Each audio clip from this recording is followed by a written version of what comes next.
ज्योति steno typing college में आप सभी का स्वागत है बच्चों। कैसे हैं आप सभी? उम्मीद करता हूँ अच्छे होंगे। ये इंग्लिश 100 WPM डिक्टेशन क्लास है और उसमें टोटल जो वर्ड है मैं आपको बता देता हूँ, ये है 1052 वर्ड है और इसको मैं 10 मिनट के अंदर पढ़ने की कोशिश करूँगा। 10 मिनट कुछ सेकंड के अंदर, जिससे मतलब जो है 100 की प्रॉपर जो स्पीड आपको दे। बहुत सारे बच्चे कहते हैं कि जैसे वहाँ फ्लक्चुएशन होता है या ये होता वो होता है। शुरू में कुछ अनफेमिलियर वर्ड जब आ जाते हैं तो हमें ये लगने लगता है कि जैसे वहाँ पर फ्लक्चुएशन हो रहा है। इस तरह कुछ नहीं होता। वो जैसे सेम स्पीड से बोली जाती है, बाकायदा रिकॉर्डिंग वाली आजकल तो जैसे डिक्टेशन दी जाती है, जैसे साउंड जैसे लिखनी होती है तो उसको बार बार जैसे मतलब वो रिकॉर्ड करके जब एक्यूरेट हो जाती है तब उसको जैसे टेस्ट के लिए फाइनल किया जाता है। तो वहाँ पर फ्लक्चुएशन नाम की कोई चीज़ नहीं होती। इस बात को आप याद रखिए। वो हमको इसलिए लगता है क्योंकि जैसे मतलब क्या कहते हैं, जैसे हम फैमिलियर वर्डों से फैमिलियर नहीं है तो जैसे मतलब ये थोड़ा सा दिमाग में आता है कि ये स्पीड थोड़ी ज़्यादा है, क्योंकि जैसे उस टाइम पे दिमाग दो जगह घूम जाता है। एक तो वर्ड की आउटलाइन के लिए, दूसरा जैसे मतलब भी जैसे वहाँ पर इस तरह का एनवायरनमेंट भी बनाया जाता है, क्योंकि पेपर भी आपका एक ही दिन होना है, एक ही बार होना है। तो वहाँ पर जैसे मतलब भी नौसिखी भी आएंगे और जो जिन्होंने जैसे मतलब भी जैसे सीखी भी काफ़ी अच्छी है और जैसे दूसरे का मोरल डाउन करना है तो कहेंगे बहुत मुश्किल बोलते हैं भैया। तो हर तरह का वहाँ मिलेगा आपको। कानों में लीड लगा के रखना है, राम नाम जपना है और जो है अपना जैसे टाइम होता है अपना पेपर देना है। ठीक है, जिसको राम का नाम जपना राम का नाम जपिए, जिसका जो भगवान है वो नाम जपिए। जैसे यहाँ से आए आप इसको और तरफ ना ले जाएं।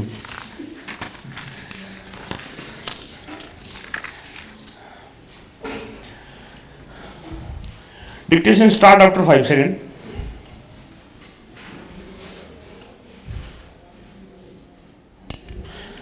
Sir, it is usual in all parliamentary systems of government for the president at the opening of a session to address both houses of parliament.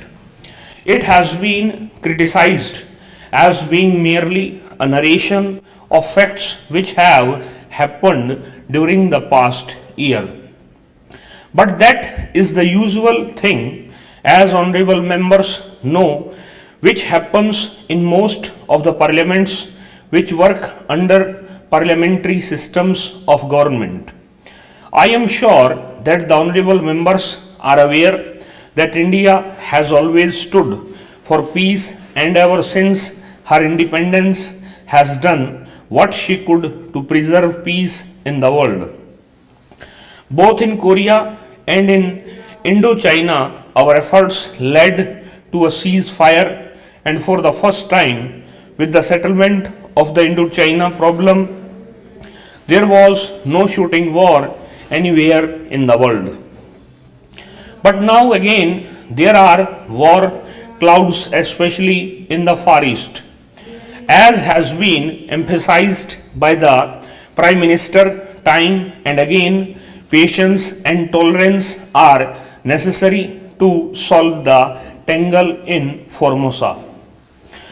Our government have recognized the Chinese People's Republic as the government of China and have recognized the Chinese claim to the Cairo Declaration.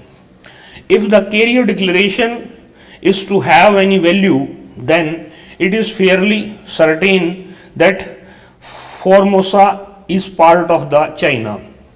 But at the same time, one cannot forget the fact that things have got to be tackled patiently if this problem of Formosa is to be solved in a peaceful manner.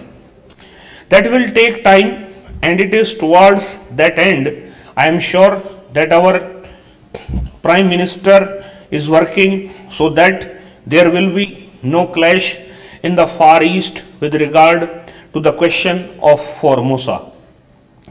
This has been prominently mentioned in the address of the President. We hope that patience will be exercised by both the sides to solve this question, and there will be no incident which might lead to serious consequences. Our agreement with China on Tibet, which formed that basis of the joint statement by China's and our prime ministers regarding Panchshila, must form the main principle through which international tension can be eased and finally peace established. I am glad, sir, that recently the King of Laos has accepted the idea of the five principles put forward in this declaration.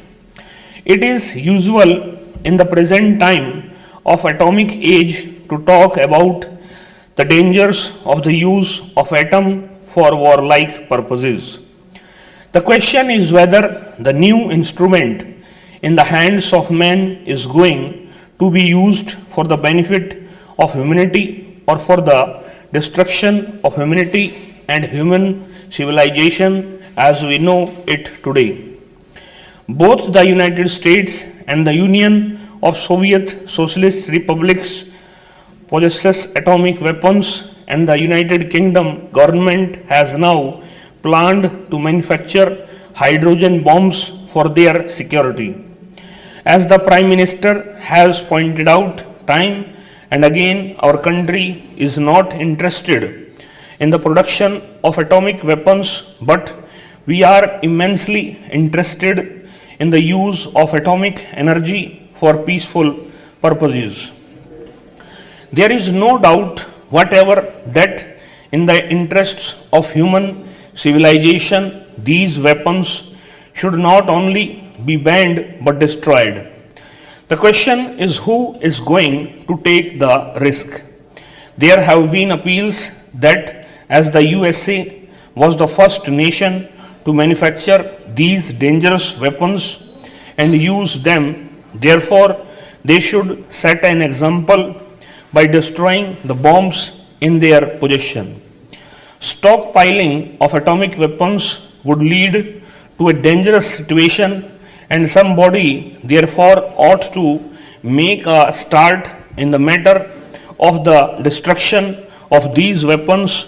If moral standards are to be the guiding factor, it will be a great help to humanity. If this step can be taken, if only there is a courage to do so, the USSR will have to follow suit, but unfortunately, there is the fear complex.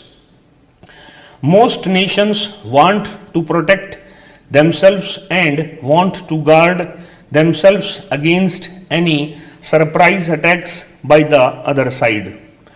So the armaments race goes on. They forget that this mentality will eventually lead to war. They think that negotiations can take place only when one can speak from strength, but they forget that two can play at this game. So long as this view is held, the armament race will go on and tension must certainly increase. The conference, which meets in London in a few days' time on disarmament, I hope will find a solution. The complete banning of nuclear weapons must be the first step that any conference should strive at, and I hope that under proper international supervision, this step will be taken. But connected with this, the question of the reduction of conventional armaments, there must be a realistic approach to this problem. The USSR today possesses so much strength that it should be the first to agree to reduce its land army in the interests of the good relations that should exist between nations. One hopes that it will understand this position and take steps to get this done. I am glad that the Atomic Energy Commission of the United Nations has recognized that India has a part to play in this field and has asked our leading nuclear scientist Dr. Bhabha to preside over the conference proposed to be held at Geneva. The USSR has promised to show how she has been able to set up a nuclear plant producing electric power, but great steps have been taken in this connection also in the UK, and the recent report on atomic power placed as a white paper before the House of Commons shows that by about 1980 there will be about 12 to 13 stations working in various parts of that country to produce electricity and power for peaceful purposes. This is a great step, and our country will benefit by the steps that are being taken, because our intention is to use atomic power for peaceful purposes. Mr. Deputy Chairman, there is no dispute in regard to the question that the working journalists had been suffering for long and that they need legal protection in their profession. As they were suffering, government appointed the Press Commission, and as a result of the recommendations of the Press Commission, we are here discussing this bill today to safeguard their interest. Now our aim is to protect them from their employers. इस speed लगभग 104 के आसपास थी, और जो है website पे इसको लगा दिया गया है। डिक्टेशन नंबर है ये 69 के नाम से।